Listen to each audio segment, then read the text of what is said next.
ഒരു മാസ്ക് ഒക്കെ വെച്ചിട്ടുണ്ട്. ഞാൻ മാസ്ക് ഒന്നും വെച്ചില്ല. ഇച്ചിരി അങ്ങോട്ട് പോകുമ്പോൾ മാസ്ക് വെക്കാം. ഡസ്റ്റ് അലർജി ഉണ്ട് ഞങ്ങൾക്ക് 2 പേർക്കും. അതുകൊണ്ട് ഞങ്ങൾ പുറത്ത് എവിടെ പോയാലും മാസ്ക് വെക്കും. ഇല്ലെങ്കിൽ രാത്രി ഉറങ്ങാൻ പറ്റില്ല, വലിച്ചുകൊണ്ട് കിടക്കേണ്ടി വരും. അപ്പോൾ ഞങ്ങൾ 2 പേരും മാസ്ക് വെച്ച് ഇച്ചിരി അങ്ങോട്ട് നടന്നിട്ട് ടാക്സി എടുത്തിട്ടാണ് പോകുന്നത്. കുറച്ചടുത്താണ്. കുറച്ചടുത്തെന്ന് വെച്ചാൽ ബ്ലോക്കിൻ്റെ പണി വളരെ തന്നെ, ഇല്ലെങ്കിൽ പെട്ടെന്ന് പോയിട്ട് വരും. എന്തായാലും ഞങ്ങൾക്ക് രാവിലെ 10 മണിക്കാണ് ഡ്യൂട്ടി. ഞങ്ങൾ ഇപ്പം ചെന്ന് റൂമിൽ കിടന്നാലും നമ്മൾ ഉറങ്ങുന്ന ഒരു 1 മണിയൊക്കെ ആയിട്ട് ഉറങ്ങത്തുള്ളൂ. ഞാൻ മെയിൻ ഒരു കാര്യം മറന്നുപോയി. ഞാൻ ജാക്കറ്റ് എടുത്തില്ല. ഞാൻ വിചാരിച്ചു വലിയൊരു തണുപ്പ് കാണില്ലെന്ന്. പക്ഷെ ചെറുതായിട്ട് കാറ്റടിക്കുന്നുണ്ട്. നോക്കാം പാർക്കിൽ ചെല്ലുമ്പോൾ എന്താ അവസ്ഥയാണ്. പോയി സ്പീഡ് ഞാൻ തിരിച്ചു വരുമെന്ന് തോന്നുന്നു. മാസ്ക് വെച്ചിട്ട് വീഡിയോ എടുത്തന്നെ ഉണ്ടാവും പോലും അല്ലേ.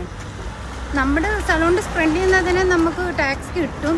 പക്ഷെ ഇച്ചിരി കുറച്ച് രാത്രി ആയതുകൊണ്ട് ഭയങ്കര ടാക്സി എല്ലാം ആൾക്കാർ. അപ്പോൾ നമ്മൾ വിചാരിച്ച് ഇച്ചിരി തൊട്ട് ബാക്കിലോട്ട് പോകില്ല. അവിടെ പോയി നിന്ന് അത് മെയിൻ റോഡാണ്. അപ്പോൾ അവിടെ പോയി നിന്ന് എന്തായാലും പെട്ടെന്ന് തന്നെ കിട്ടുമെന്ന് വിചാരിച്ചുകൊണ്ട് എത്തി. ഇനിയിപ്പോൾ ടാക്സി കയറി പാർക്കിൽ ചെന്നിക്കണം. അങ്ങനെ ഞങ്ങൾ പാർക്ക് എത്തി.